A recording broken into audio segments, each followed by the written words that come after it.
involucre en esta iniciativa y lo hagamos juntos. Amén. Amén. Juan capítulo 15, versículo 1, dice así: yo soy la vid verdadera y mi Padre es el labrador. Toda rama que en mí no da fruto, la corta, pero toda rama que da fruto, la poda, para que dé más fruto todavía.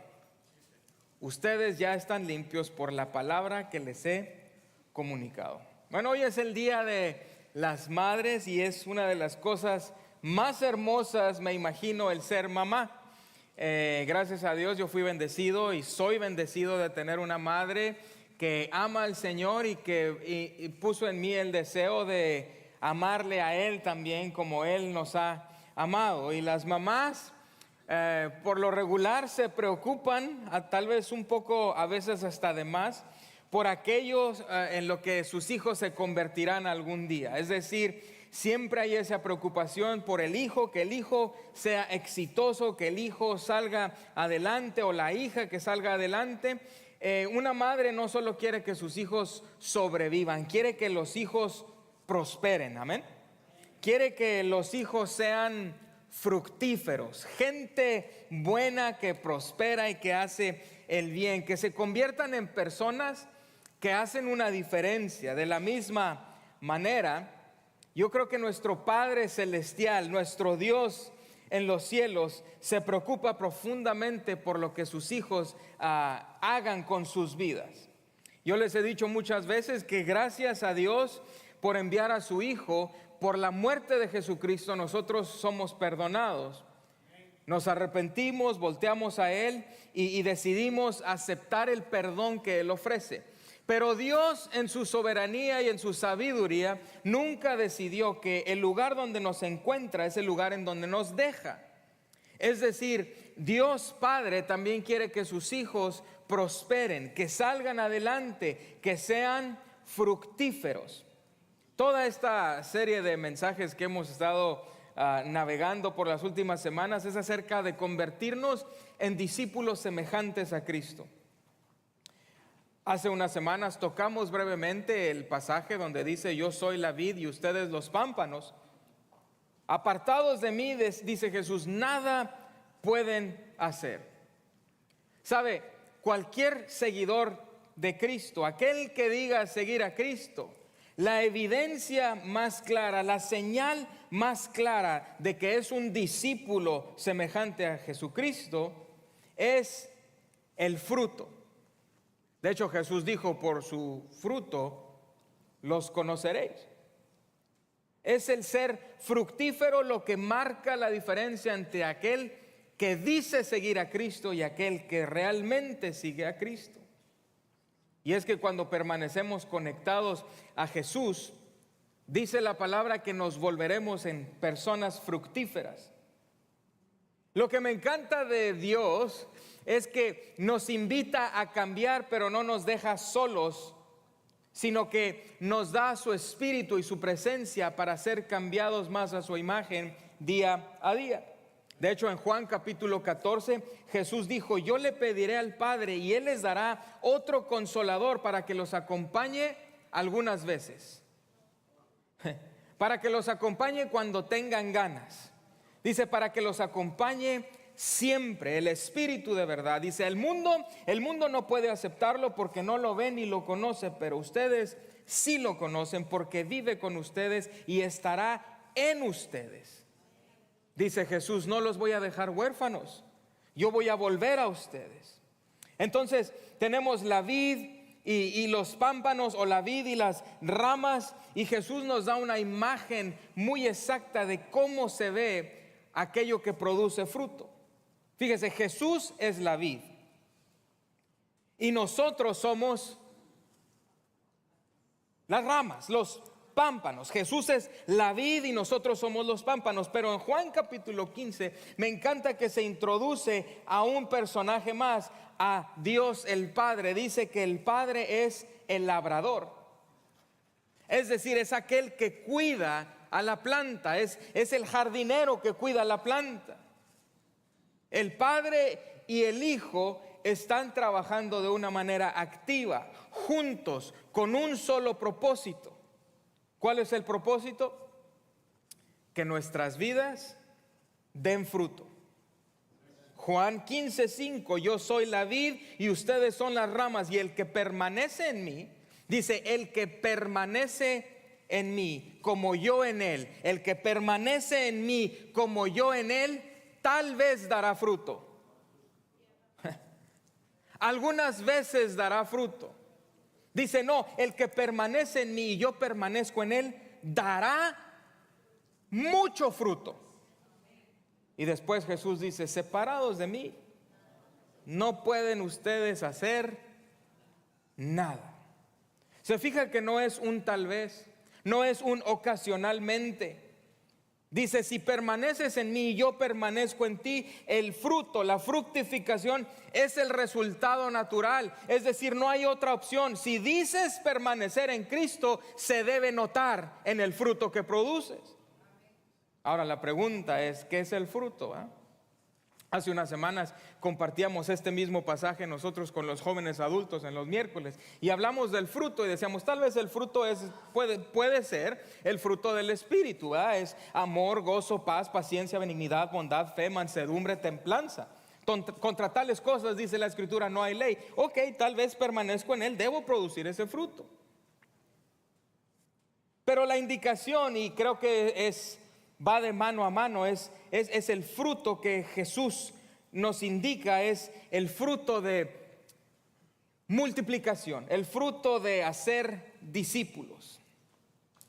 Sabes, cualquier iglesia, por los últimos 2000 años que la iglesia ha existido, dos de las cosas más difíciles para cualquier iglesia, sea chica o sea grande, las dos cosas más difíciles que cualquier iglesia enfrenta en nuestro día, no importa el lugar, el país, la región, las dos cosas más difíciles son evangelismo y discipulado.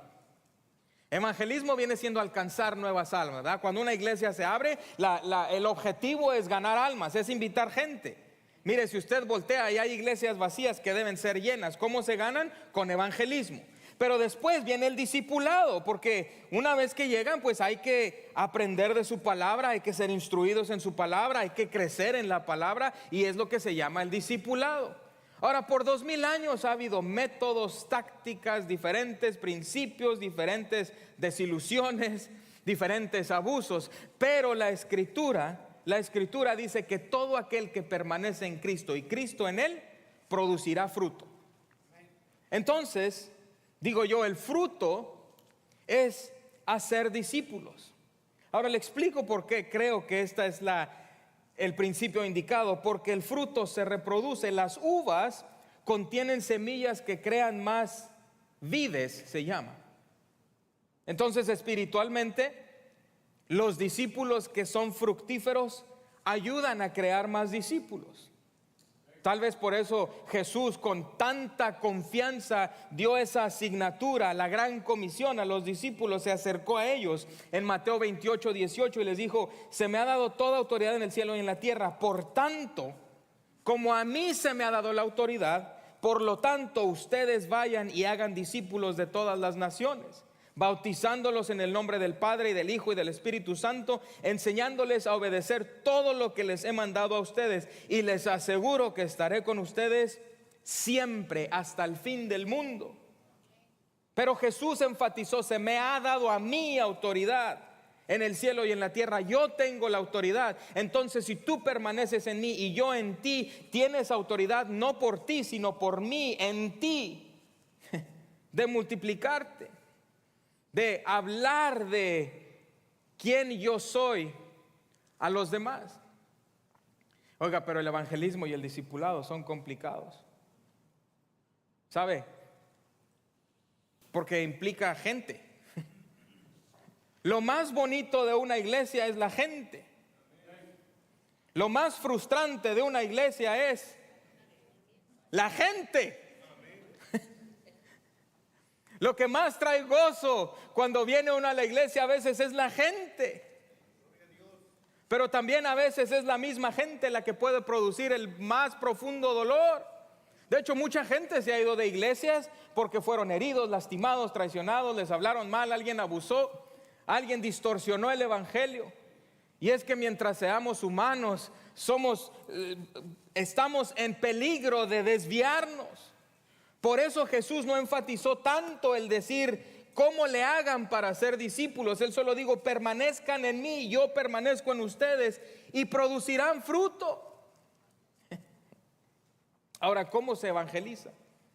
Bueno, sí, hay programas, hay eventos. Vamos a tener la escuela bíblica de vacaciones, donde nuestro deseo es no solo que los niños de la iglesia vengan, sino que niños de la comunidad vengan. Ahora aprovecho para anunciar: se puede registrar para ayudar en la escuela bíblica de vacaciones. En unas semanas vamos a tener unos anuncios. Ya les dije, ¿verdad? De los anuncios. Yo sé que ya les dije, estoy jugando. No crea que se me va el avión, aunque a veces de repente sí.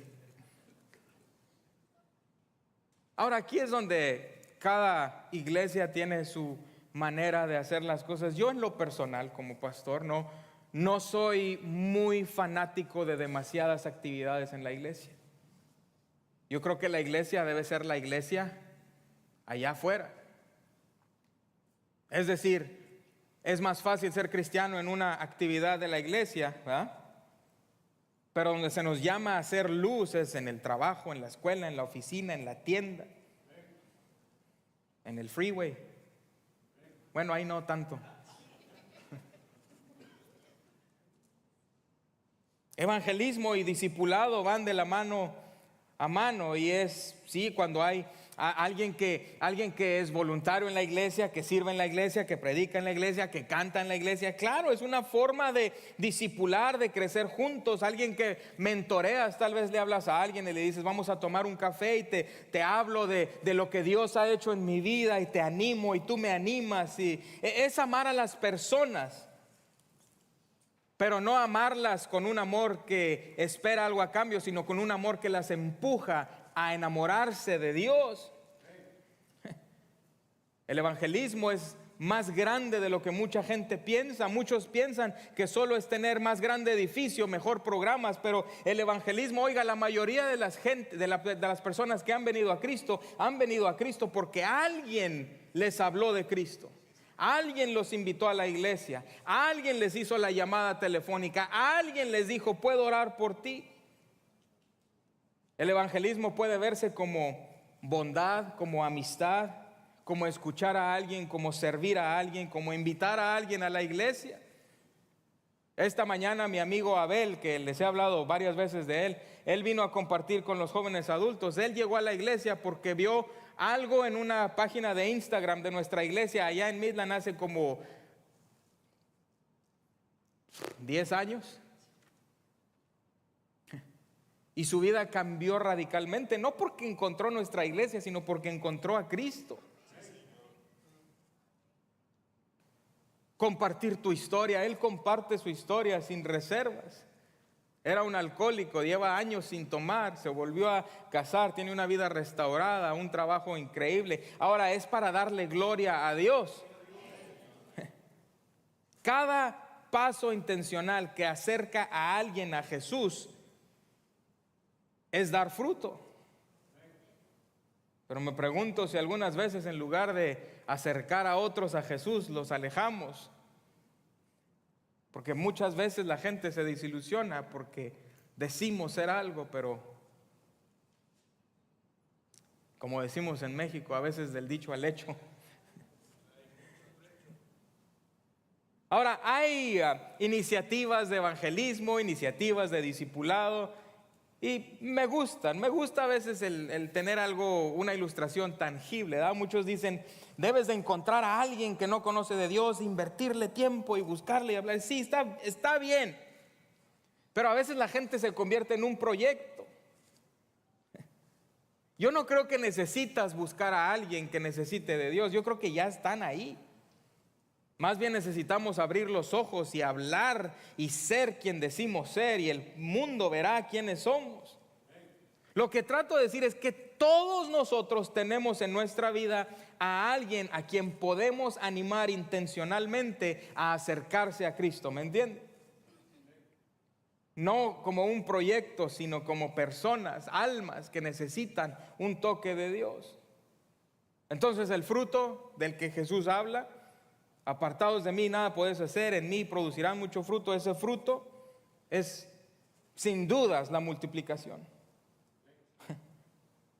Cristo no vino a morir para llevarte al cielo solamente. Si ese fuera el objetivo, el momento en que dijeras, Señor, te entrego mi vida y perdona mis pecados. Tampoco nos dejó aquí para ser supermillonarios y exitosos y elevarnos nosotros mismos, no. Ahora que Dios quiere bendecirnos, claro. Pero la Escritura nunca nos llama a buscar esas bendiciones. Dicen, busquen primeramente el reino de los cielos y todas las demás cosas les serán añadidas. Yo lo veo así, yo persigo a Cristo y las bendiciones me siguen. Ahora les comparto, a veces me siguen desde bien lejos. O sea, no me alcanzan. Y digo, Señor, espérate un poquito que me alcancen. Permanecer en Cristo produce fruto. ¿Cuál es el otro fruto? El otro fruto es el amor. Inmediatamente después de que Jesús habla del fruto, habla del amor. Dice Juan 15:12. Mi mandamiento es este. ¿Alguien lo tiene? Porque yo lo dejé en inglés en mis notas. Juan 15:12. Mi mandamiento es este.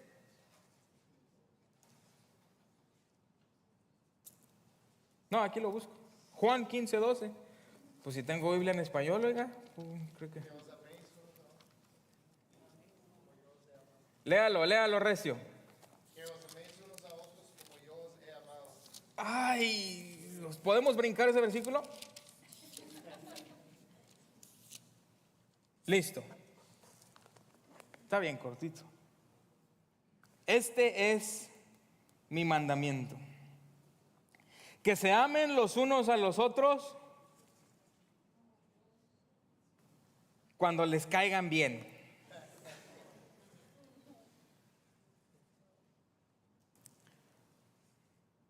Cuando cambien.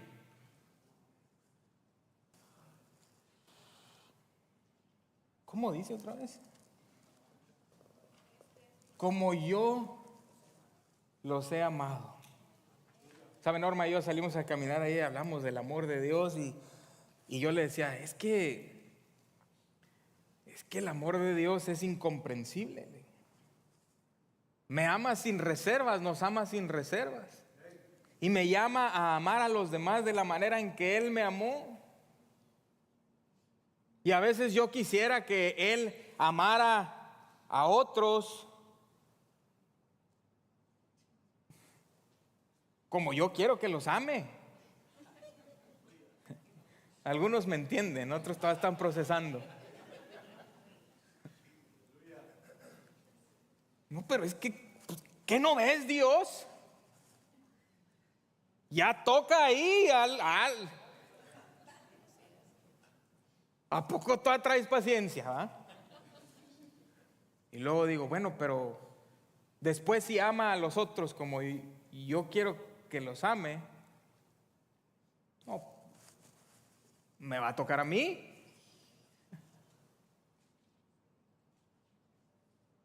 El amor es como esa savia que fluye de la vida hacia las ramas. Es decir, tú no te esfuerces en amar, esfuérzate en permanecer. Y el amor, mira, que tal lo cual te frustra porque permanece en mí y yo permanezco en ti. Cuando permanecemos conectados a Jesús, su amor fluye hacia nosotros, pero después fluye a través de nosotros. Y eventualmente ese amor se convierte en un fruto visible. El amor se nota. La mayor evidencia de la madurez espiritual no es el conocimiento, no es el cuántas veces predicas o cantas o sirves o das.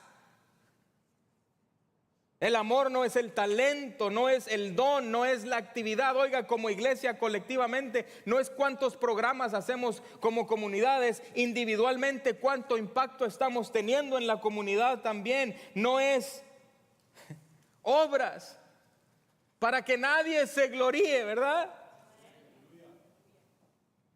La evidencia de la madurez espiritual es el amor de Cristo en nosotros. Jesús dijo en Juan 13:35, ¿lo tienes? Juan 13:35.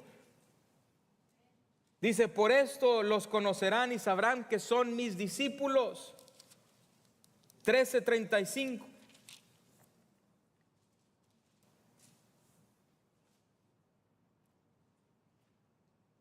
De este modo todos sabrán que son mis discípulos si van a la iglesia todos los domingos.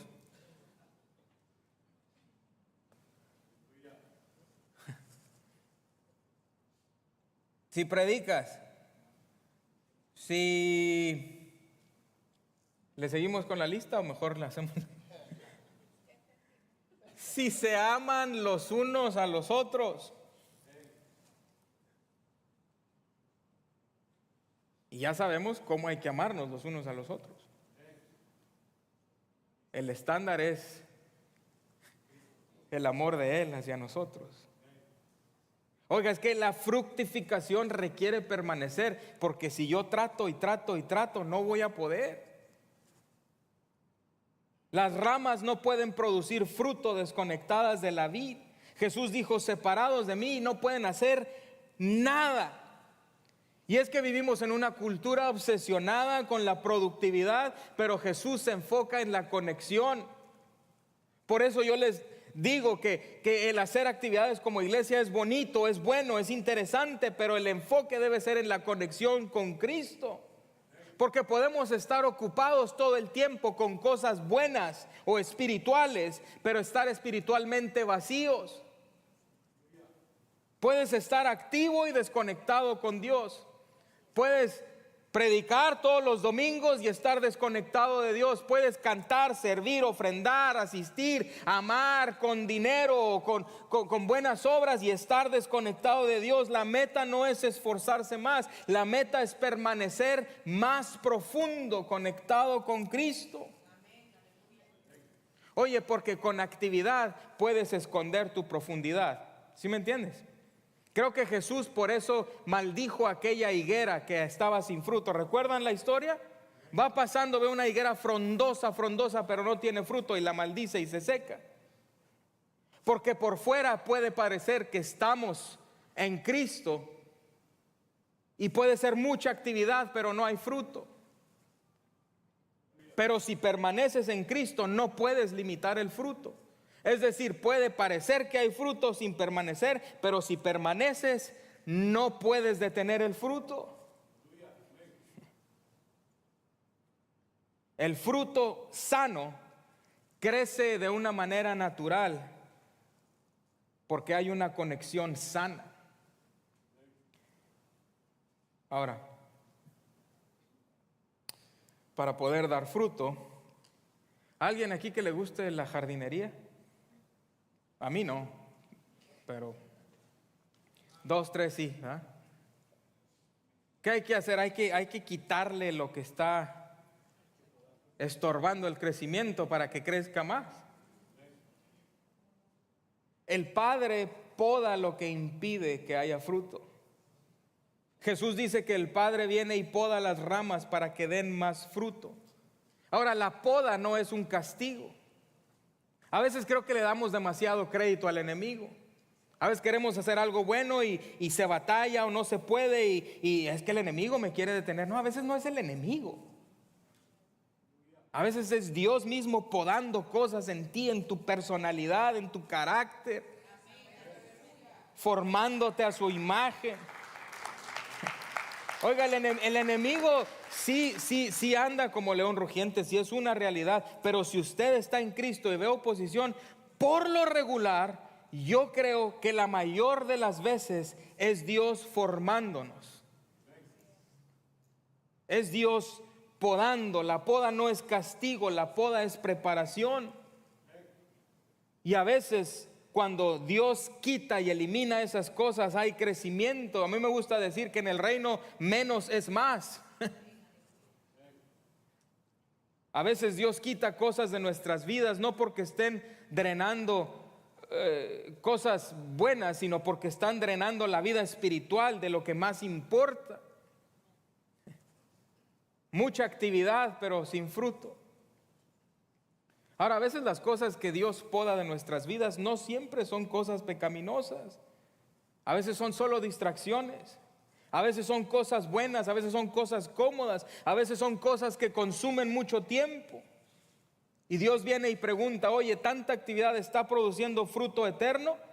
Y si no lo está haciendo y tú decides permanecer en Cristo, el jardinero viene y poda.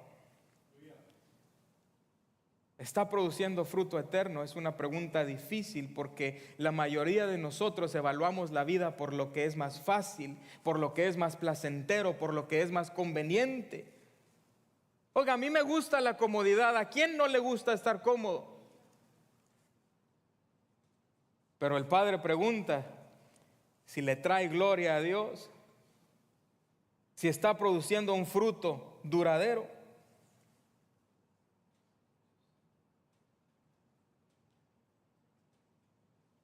El Padre viene y pásale, Juan. El Padre viene y poda. Ahora, individualmente, claro que Dios lo hace, pero me atrevo a decirlo con firmeza que a nivel iglesia Dios también lo hace. A nivel iglesia local, a nivel iglesia regional, a nivel iglesia nacional, a nivel iglesia mundial, claro que Dios permite cosas para podar y eliminar cosas que estorban, porque últimamente Jesús vino a morir por un mundo que estaba perdido, para que todo aquel que en él cree no se pierda. Pero a veces con tanta frondosa espiritualidad limitamos el fruto. Oiga, claro que me da gozo que recaudamos cierta cantidad en promesas de fe, pero ¿sabe qué me daría más gozo? Ver esas sillas llenas de almas que están conociendo a Cristo y creciendo en Cristo. Últimamente ese es el propósito. Quiero que nos vayamos con dos preguntas. La primera es: ¿qué necesita ser podado de tu vida? ¿Qué es aquello que está compartiendo la energía espiritual en tu vida? ¿Qué distracciones te alejan de ser fructífero? No siempre son pecados, a veces son emociones encontradas o trasfondos de atrás o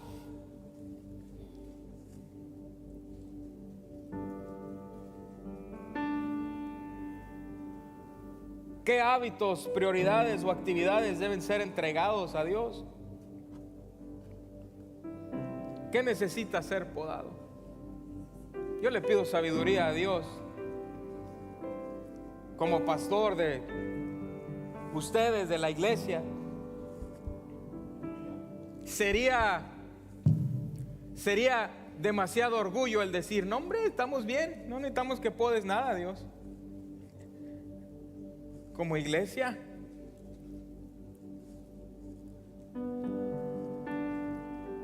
oiga, y es que esas cosas que estorban el fruto a veces son heridas del pasado.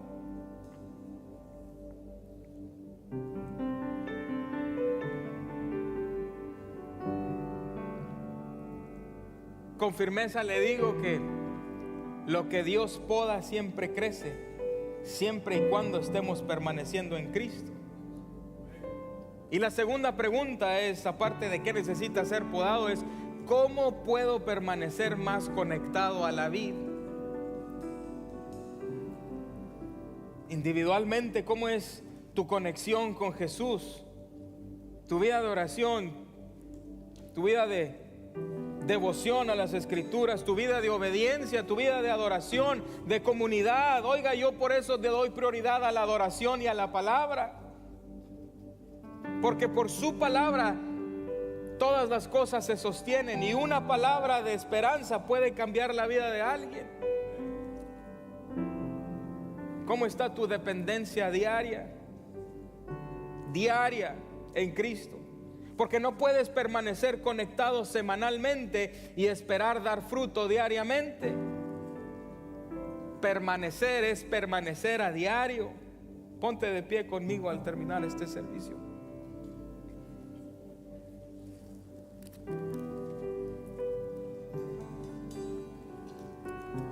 Juan 15:8 dice así: mi Padre es glorificado. Mi Padre es glorificado cuando ustedes dan mucho fruto y muestran así que son mis discípulos. Mi Padre es glorificado cuando ustedes dan mucho fruto y muestran así que son mis discípulos. El deseo de Dios no es que permanezcamos una vida religiosa, no es que aparentemos una vida de piedad, sino que estemos anclados, permaneciendo en Cristo. Su deseo es que nos convirtamos en discípulos fructíferos. Cierre sus ojos conmigo un momento. Señor, hoy decidimos permanecer en la vida. Señor, hoy decidimos darte el control total de nuestras vidas para que podes lo que deba ser podado de nuestras vidas. Señor, no solo individualmente, sino como congregación, como iglesia. Señor, Espíritu Santo, trae convicción a nuestros corazones de aquello que necesita ser podado, que necesita ser cambiado, para que tu amor fluya en nosotros y a través de nosotros. Señor, tú lo dijiste con tanta seguridad que si permanecemos produciremos frutos. Sin duda alguna, sin cuestión, sin condición. Permanezcan en mí y yo en ustedes y producirán mucho fruto. Señor, queremos que ese fruto se manifieste en nuestra iglesia. Del más grande al más chico, Señor, toma control de nuestras vidas. Oh Dios, y te pido que nos perdones por las veces que hemos estorbado para que otros se enamoren de ti, por las veces que hemos, con nuestras acciones, con nuestras palabras, con nuestro testimonio, estorbado para que otros te encuentren. Enséñanos, Señor, a amar como tú nos has amado, sin reservas, sin condiciones. Dios, límpianos, purifícanos. Señor, que nuestra vida tenga un impacto con toda persona con la que interactuamos diariamente, y que toda la gloria sea para ti. Gracias, Dios, por amarnos. Te damos gloria y te damos honra, Señor. En el nombre de Jesús, la iglesia dice. Oiga, si está agradecido que Dios es bueno, denle gloria. Cantemos.